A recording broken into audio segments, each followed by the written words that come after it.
Happy Friday, everyone.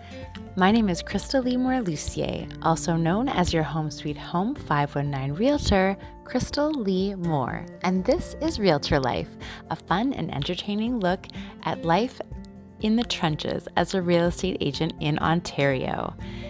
So we're going to talk today about how to set up your days for success, which will ultimately set up your weeks for success, set up your year for success, and basically you're just going to be on the right track. But it all starts with your mornings. And regardless of how you look at it, so there are a few ways we can peek at this, but morning in general is going to be our first topic.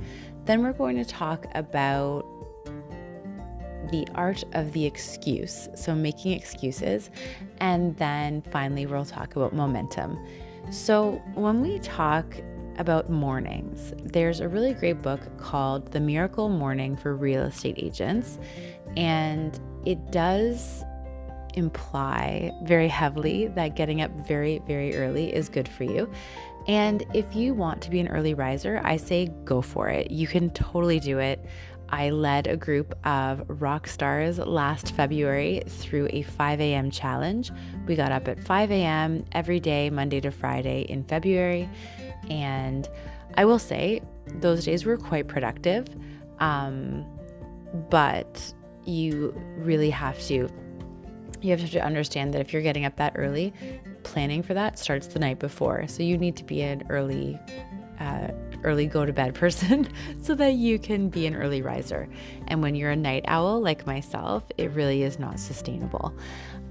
So I like to say that I actually get up at 4:30 in the morning. I'm amazing, but I get up in Pacific time and I live in Eastern Standard Time. So it's however you really want to do it. But the key is to make sure that you have time in the morning to set up your day. As a caveat, I don't have young children. So if you have young children, it might be better to try and do things early in the morning or late at night when they're in bed. It really is the best part about being an entrepreneur is that it's customizable and it is yours to decide. And the worst part about being an entrepreneur is that it's customizable and it's yours to decide. So however you want to set it up, you just need to really listen to yourself and what's best for you. So the time you wake up is less important than what you do when you wake up. So let's say you're going to try and get up a little bit earlier, because if you're someone who's kind of rolling out of bed, hitting the snooze button, and then going right into your day kind of in a trance while you hope the coffee kicks in, that's probably not your best you. So when you are getting up, you want to make sure that you get up and you have some sort of routine in place. So it's a great rule of thumb. If you get up, have a glass of water right away.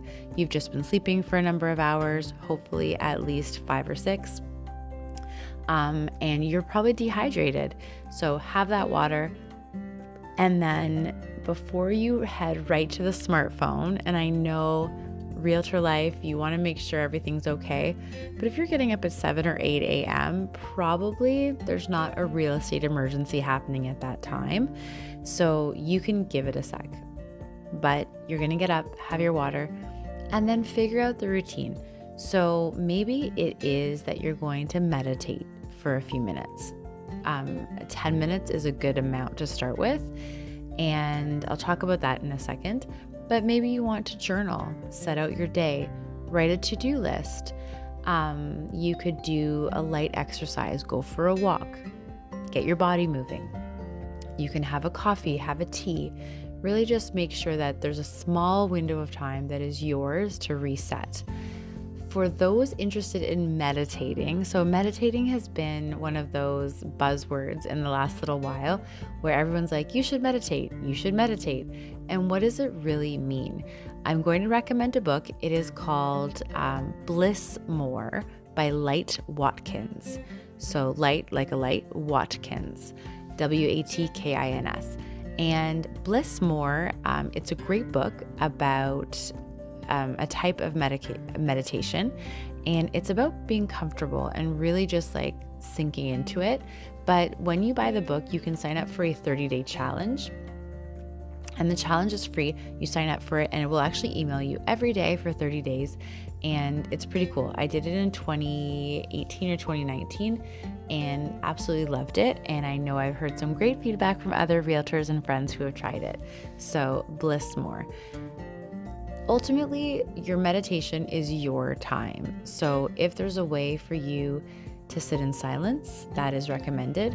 For any of us with a little bit of, we'll call it sort of ADHD, an issue with focusing, whatever you want to call it, I actually have a meditation app that plays this ambient music. So it will be, it can be like a jungle or a rainforest, or it's just background music, but it helps me kind of zone out. So you can do that for 10 or 15 minutes. Pro tip, if you have a sauna or like a space that you can go, or a yoga mat or something, it's nice to just go to a space that you know there's nothing else that you normally do there. So you don't work there, you don't eat there. It's just a special meditation place. And I find it really helps just calm the day and reset the day. If you do any sort of a daily devotion or something like that, it's nice to do that right before. So that's maybe what you're thinking about. And as far as your morning, so if you know that you have a meeting, let's say, because with realtor life, you're not always going to have that 9 to 5. That's a big reason why a lot of us chose this career.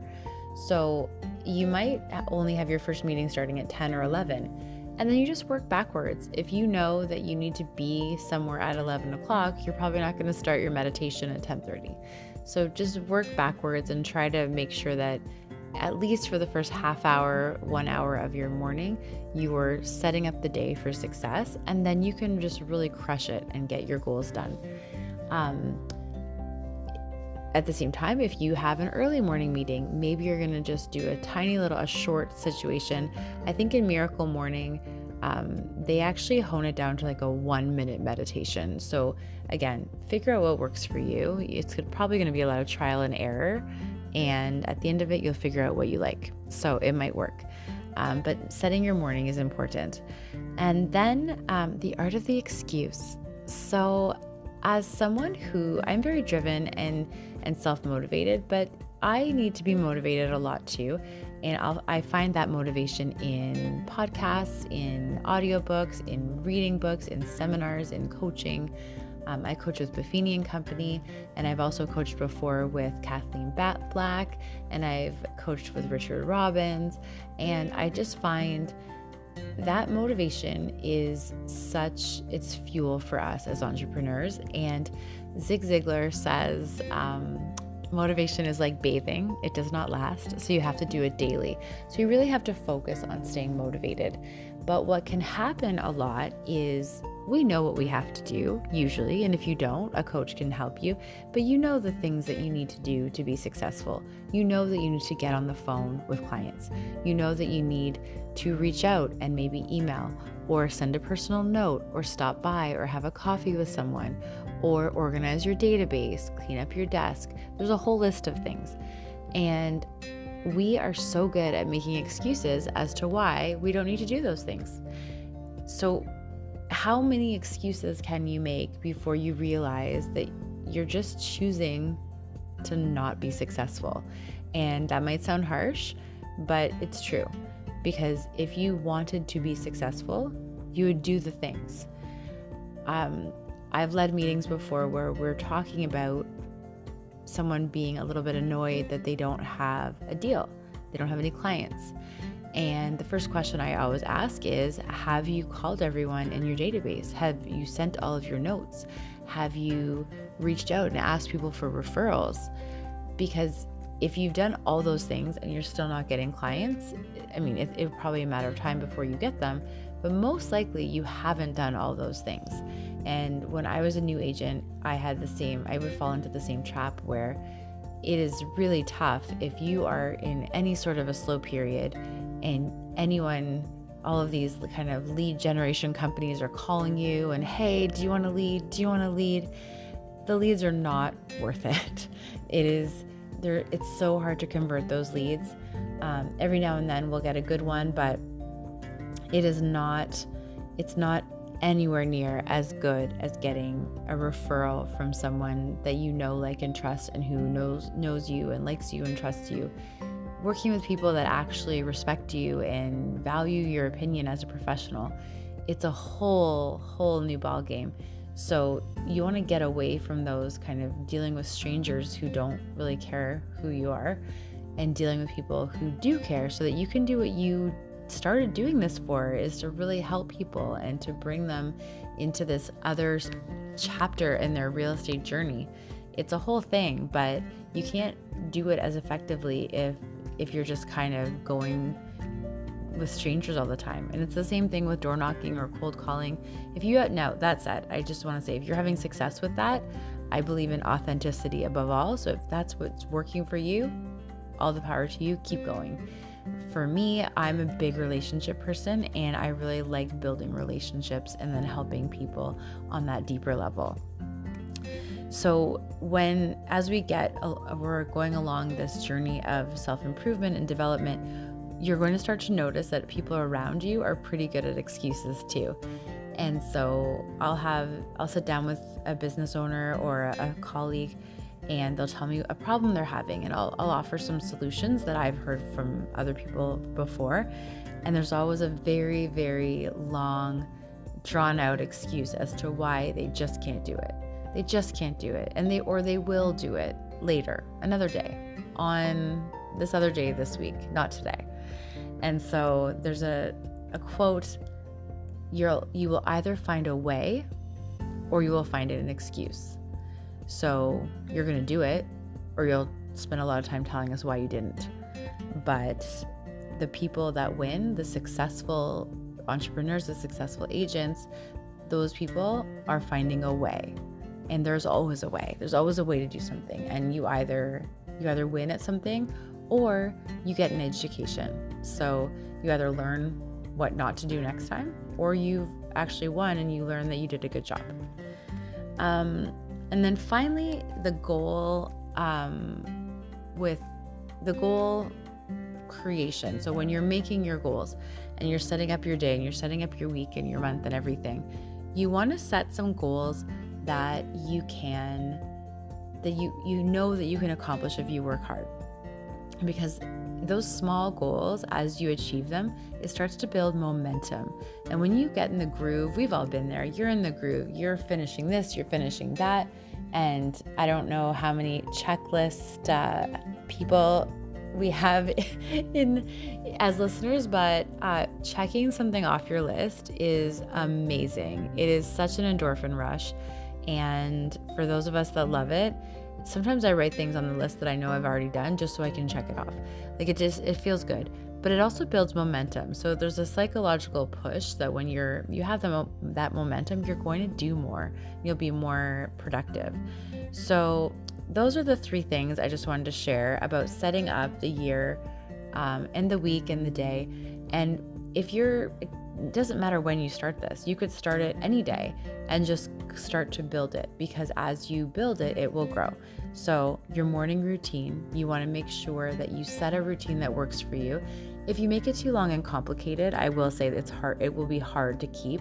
So try to make it simple and very authentic. Only things that really are going to make you feel good.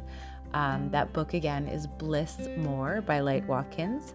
And you just want that reset time.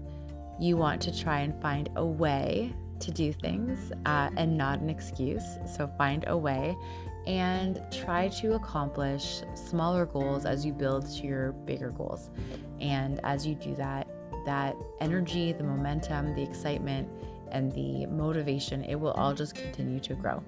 So that is it for now. Thank you very much for listening, guys. It is Krystal Lee Moore Lucier, also known as your Home Sweet Home 519 Realtor in London, Ontario, Canada. And this is Realtor Life. Take care.